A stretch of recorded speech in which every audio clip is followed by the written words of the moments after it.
तुम्हाला माहिती आहे 90% विद्यार्थी परीक्षेच्या आधी काही चुका करतात. तुम्ही जर त्या चुका टाळल्या तर तुमचे परीक्षेमध्ये मार्क्स नक्कीच वाढतील. तर या व्हिडिओमध्ये मी तुम्हाला 10 टिप्स देणार आहेत. त्या टिप्स तुम्हाला फॉलो करायच्या आहेत आणि परीक्षेमध्ये मार्क्स वाढवायचे आहेत. चला तर मग वेळ न वाया घालवता सुरू करूया आजच्या व्हिडिओला. टिप नंबर 1, परीक्षेच्या आधी नवीन चॅप्टर अभ्यासायला सुरुवात करणे. आता बघा, बऱ्याचदा परीक्षा जवळ आलेली असते, त्याचा डोक्यामध्ये ताण असतो आणि तुम्ही घेऊन बसता जो चॅप्टर तुम्ही आतापर्यंत अभ्यासलाच नाही, नवीन चॅप्टर तुम्ही पुढे घेऊन बसता. ठीक आहे, मग ही चूक तुम्हाला करायची नाही. परीक्षेच्या आधी तुम्हाला रिव्हिजन करायचं. ठीक आहे, आता जाऊया आपण टिप नंबर 2 कडे. टिप नंबर 2 ती म्हणजे लास्ट डे स्ट्रॅटेजी तुम्हाला वापरायची आहे. म्हणजे काय तर परीक्षा जवळ आलेली असताना शेवटच्या दिवसामध्ये तुम्हाला स्टडी प्लॅन करणं अत्यंत महत्त्वाचं आहे. तर तो स्टडी प्लॅन कसा करायचा? 1 तास तुम्हाला रिव्हिजन करायची आहे. जे मागचे चॅप्टर झालेले आहेत त्याचं रोज 1 तास रिव्हिजन करा. दुसऱ्या भागामध्ये म्हणजेच दुसऱ्या तासाला तुम्हाला MCQ प्रश्न सोडवायचे आहेत. शालेय स्पर्धा परीक्षांचा अभ्यास करताना तुम्हाला एक प्रश्न वर दिलेला असतो, खाली 4 पर्याय दिलेले असतात. असेच प्रश्न परीक्षेमध्ये येतात. तर तुम्हाला ते 1 तास काय करायचं आहे? प्रॅक्टिस करायची आहे. MCQ प्रश्न सोडवायचे आहेत. मागील सराव प्रश्नपत्रिकेचा भरपूर सराव करायचा आहे. आणि त्यानंतर तुम्हाला अर्धा तास जे आहे, जे वीक टॉपिक आहेत, जसे की मुलांना नफा तोटा, लसावी मसावी, शेकडेवारी, असे जे धडे आहेत हे खूप अवघड जातात. तर त्या 30 मिनिटांमध्ये तुम्हाला मागचे जे तुम्हाला तुमचे टॉपिक जे वीक आहेत त्याला रिव्हिजन करायला विसरायचं नाही, त्याचा अभ्यास करायला विसरायचं नाही. टिप नंबर 2 तुमच्या नक्की लक्षात बसली असेल. या सर्व टिप्स तुम्हाला नोटबुकवर लिहून घ्यायचे आहेत आणि तुमचे जे स्टडी रूम आहे त्याच्यामध्ये लावा, कारण तुम्हाला मार्क्स वाढवायचे. जाऊया आपण टिप नंबर 3 कडे. टिप नंबर 3 ती आहे मॉक टेस्ट. हा सक्सेसचा फॉर्म्युला आहे. आता मॉक टेस्ट म्हणजे काय तर तुम्हाला जास्तीत जास्त सराव प्रश्नपत्रिका सोडवायच्या आहेत. याच्याने काय होतं तर तुमचा कॉन्फिडन्स वाढतो. तुमची जी अभ्यासाची जी भीती आहे किंवा परीक्षेची जी तुम्हाला भीती वाटते ती तुमच्या मनातून निघून जाते आणि तुमचा हळूहळू आत्मविश्वास वाढायला सुरुवात होते. तुमचा सराव वाढतो, तुमची ॲक्युरेसी वाढते आणि तुमची जी स्पीड आहे अभ्यासाची ती सुद्धा वाढते. म्हणून हा मंत्र तुम्ही लक्षात ठेवायचा आहे.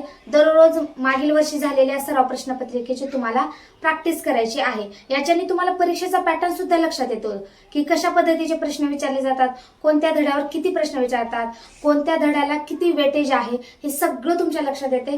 त्यामुळं मागील वर्षीच्या सराव प्रश्नपत्रिका सोडवणं अजिबात विसरायचं नाही, कारण हाच तुमचा सक्सेसचा फॉर्म्युला आहे.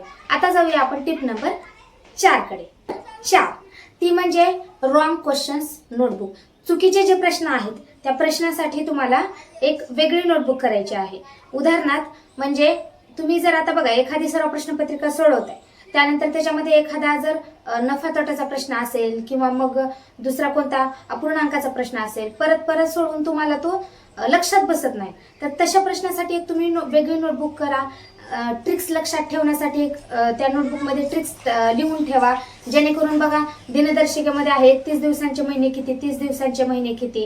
ओके, तर हे सर्व तुम्ही लिहून ठेवा. म्हणजे परीक्षेच्या आधी जेव्हा तुम्ही त्या वहीचं रिव्हिजन कराल ना, तेव्हा ज्या पटापट तुम्ही ट्रिक्स लिहिलेले आहेत, जे अवघड प्रश्न लिहिलेले आहेत ते तुम्हाला लवकर लक्षात बसतील, कारण ते तुम्ही अभ्यासले सुद्धा आहेत, लिहिले सुद्धा आहेत. आणि जेव्हा तुम्ही त्या वहीवर ते प्रश्न लिहिता तेव्हा कलरचे पेन वापरा, कारण रेड कलर असेल किंवा मग ब्ल्यू तर तुम्ही एरवी वापरताच, पण दुसरी कोणती स्केच पेनचा वगैरे कलर असेल तर तो घ्या, कारण त्याच्याने जरा जास्त लक्षात राहतं. रेड पेननी जर एखादी तुम्ही हायलाइट करून ठेवलं किंवा एखादी ट्रिक लिहून ठेवली तर ती परीक्षेच्या आधी तुम्ही नोटबुक अशी केली, ओव्हरलुक जरी त्याला केलं तरी लगेच तुमच्या लक्षात बसतं. त्यामुळे हा फॉर्म्युला सुद्धा तुम्हाला फॉलो करायचा आहे. Tip number 5. आता ती टिप 5 नंबरची टिप काय आहे तर बघा, बऱ्याचदा मुलांना ना परीक्षेचा पॅटर्न माहीत नसतो किंवा चॅप्टरचं वेटेज माहीत नसतं. तर तिथं मुलं काय करतात, जे महत्त्वाचे चॅप्टर आहेत ते बाजूला राहतात आणि दुसऱ्या चॅप्टरचा अभ्यास करतात. म्हणजे आपली जी दिशा आहे ती योग्य मार्ग म्हणजे योग्य गावाला जाऊन आपण पोहोचतच नाही, आपण दुसरीकडेच जातो. ठीक आहे, मग आपला गोंधळ उडतो. त्यामुळे तुम्हाला सगळ्यात महत्त्वाचं ह्या टिपमध्ये मी हे सांगणार आहे तुम्हाला की जे महत्त्वाचे चॅप्टर आहेत ते आधी रिवाइज करा. ज्याला जास्त मार्क आहेत ते आधी तुम्ही रिव्हिजन करा ओके. ते वेटेज तुम्हाला कधी कळणार आहे, जेव्हा तुम्ही सराव प्रश्नपत्रिका सोडवाल, मागील वर्षीच्या सराव प्रश्नपत्रिका बघाल, भरपूर तुम्ही सराव कराल, तेव्हा तुमच्या लक्षात येणार आहे की वारंवार कोणते प्रश्न विचारले जातात. त्यामुळे हे बरोबर लक्षात ठेवा, इथं माइंडमध्ये फिट करा की जे चॅप्टर जास्त महत्त्वाचे आहेत त्याला तुम्हाला आधी रिवाइज करायचे, त्याचा अभ्यास तुम्हाला आधी करायचा आहे. आता जाऊया आपण टिप नंबर 6 कडे. आता याच्यामध्ये काय करायचंय, याच्यामध्ये तुम्हाला 30-30-30चा रूल फॉलो करायचा आहे. आता तुम्ही म्हणाल हे तर आम्ही नवीनच ऐकतोय. हे नवीन काहीच नाही, फक्त हे आपण फॉलो करत नाही. म्हणजे काय, तर तुम्हाला 30 मिनिट अभ्यास करायचा आहे, 5 मिनिटाचा ब्रेक घ्यायचा आहे, परत 30 मिनिट अभ्यास करायचा आहे, 2-3 मिनिटाचा ब्रेक घ्यायचा आहे. हे का करायचंय, हे आपल्याला आपलं माइंड रिफ्रेश करण्यासाठी करायचंय. याच्याने तुमचं कॉन्सन्ट्रेशन वाढतं.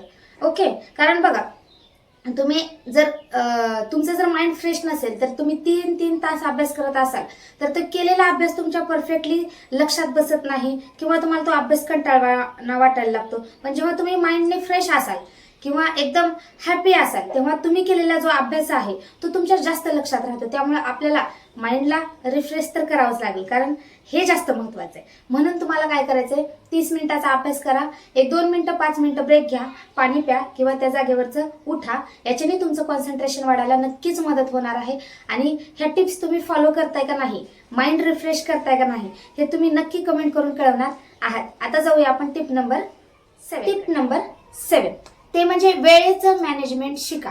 आता तुम्ही म्हणाल आता हे वेळेचं मॅनेजमेंट काय, तर काही नाही, तुम्ही जेव्हा पेपर सोडवताय, ओके, तर तो पेपर सोडवताना तुम्हाला वेळेचं मॅनेजमेंट करायचं आहे.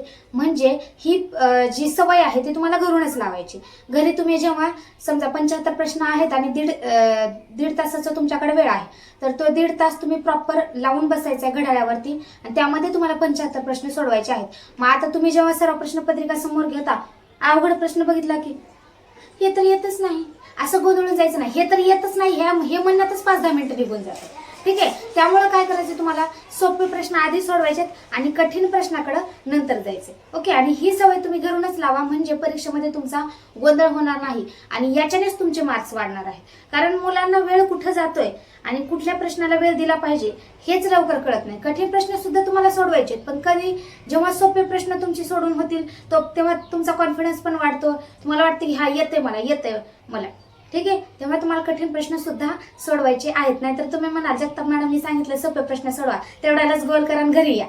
असं नका करू, सगळे सोडवायचे, पण तुम्हाला सोपे प्रश्न आधी सोडवायचे आहेत आणि वेळेचं मॅनेजमेंट तुम्हाला शिकायचं आहे. ही सवय तुम्हाला नक्कीच लावून घ्यायची आहे. याच्याने तुमचे मार्क्स वाढणार आहेत. आता जाऊया आपण टिप नंबर 8 कडे. आपल्याला व्हिडिओ जास्त लॉंग नाही करायचे. त्यामध्ये मी तुम्हाला ही टिप्स सांगणार आहे की आता बघा, बऱ्याचदा मुलं काय करतात, गणित आणि बुद्धिमत्ता याचाच अभ्यास करतात. पण जेव्हा पेपर होतं तेव्हा पालकांचे फोन येतात की मॅडम उतार्यावरचे तर एवढे प्रश्न सोपे होते ना, माझ्या मुलीने खूप चुकवले. मॅडम इंग्रजी पॅसेजेस इतके सोपे होते ना, पण तिला कोणता प्रश्नाला कुठला पर्याय होता, काय गोल करायचं हेच समजत नाही. मग हा गोंधळ कधी होतो, हा गोंधळ तेव्हाच होतो जेव्हा तुम्ही जे पॅसेजेस आहेत ते वाचत नाहीत, त्याच्या खाली प्रश्नाची प्रॅक्टिस करत नाही. तुम्हाला वाटते वर उतार आहे आणि खाली 4 प्रश्न आहेत, 3 प्रश्न आहेत, ते वरच्या उतारातून बघून शोधायचं आहे, तिथंच गोल करायचं. तर असं नाही, याची सुद्धा तुम्हाला प्रॅक्टिस करायची आहे. याच्यासाठी तुम्हाला काय करायचं, तर रोज थोडं वाचन करायचं. म्हणजे उतारे तुम्हाला रोज वाचायचे आहेत आणि त्याच्या खालचे प्रश्न सोडवण्याची सुद्धा तुम्हाला प्रॅक्टिस करायची आहे. जेव्हा तुम्ही सराव प्रश्नपत्रिका सोडवताय तेव्हा तर तुमची प्रॅक्टिस होतच आहे उतार्यांची. पण तुम्ही बऱ्याचदा रेग्युलर अभ्यास करताना मराठी आणि इंग्रजीचे जे काही उतारे आहेत त्याकडे दुर्लक्ष करतात, तर ते करू नका. आता जाऊया आपण टिप नंबर 9. अत्यंत महत्वाची टिप आहे ही, तर तुम्हाला फॉलोच करायची आहे. ते म्हणजे काय, याच्यापासून तुम्हाला दूर राहायचं. ओके. मोबाईल पासून दूर राहा, ही टिप नंबर 9 आहे. याच्यापासून तुम्हाला दूर का राहायचंय, कारण याच्यामध्ये खूप सारे डिस्ट्रॅक्शन्स आहेत. ओके.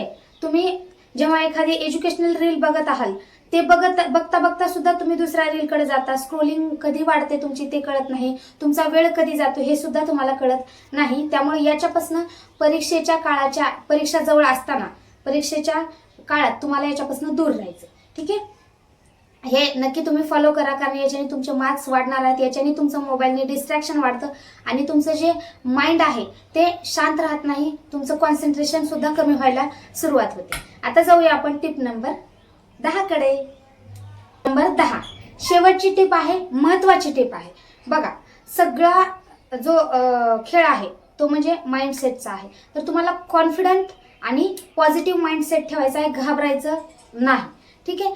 तर तुम्ही जर परीक्षेमध्ये घाबरलात तर तुम्ही तिथंच म्हणजे पेपर सोडून द्यावा का काय असं तुम्हाला वाटतं, तर घाबरू नका. कारण पॉझिटिव्ह माइंडसेट असला की तुमची अर्धी लढाई ही तिथंच तुम्ही जिंकता. लक्षात येतंय. त्यामुळे तुम्हाला सुद्धा परीक्षेमध्ये हा जो गड आहे तो सर करायचा आहे. ही जी लढाई आहे ती तुम्हाला जिंकूनच घरी यायची आहे. त्यासाठी महत्वाचं आहे तर तुमचा आत्मविश्वास आणि तुमचं पॉझिटिव्ह माइंडसेट हे तुम्ही नक्की फॉलो करा. यासाठी तुम्हाला रोज सकाळी म्हणा किंवा संध्याकाळी 5-10 मिनिटं 2 मिनिटं मेडिटेशन करा. याच्याने सुद्धा तुमचं जे माइंड आहे ते शांत राहतं आणि तुम्ही पेपरमध्ये घाबरत नाहीत. घाबरण्याचं प्रमाण तुमचं कमी होतं. लक्षात ठेवा, पेपर सोडवताना आपल्या तुम्हाला आवडल्या का, तुम्ही फॉलो केलात का, आणि हा व्हिडिओ तुम्हाला महत्त्वपूर्ण वाटला का नाही हे सर्व मला कमेंटमध्ये कळवा. पुढचा व्हिडिओ तुम्हाला कशावर आधारित पाहिजे हे सुद्धा तुम्ही कळवा. म्हणजे आम्ही त्या पद्धतीने व्हिडिओ तुमच्यापर्यंत नक्कीच घेऊन येऊ. भेटूया अशाच एका नवीन कन्सेप्ट सोबत. तोपर्यंत RS एज्युकेशनला सबस्क्राईब आणि चॅनलला फॉलो आणि शेअर करायला अजिबात विसरू नका. धन्यवाद.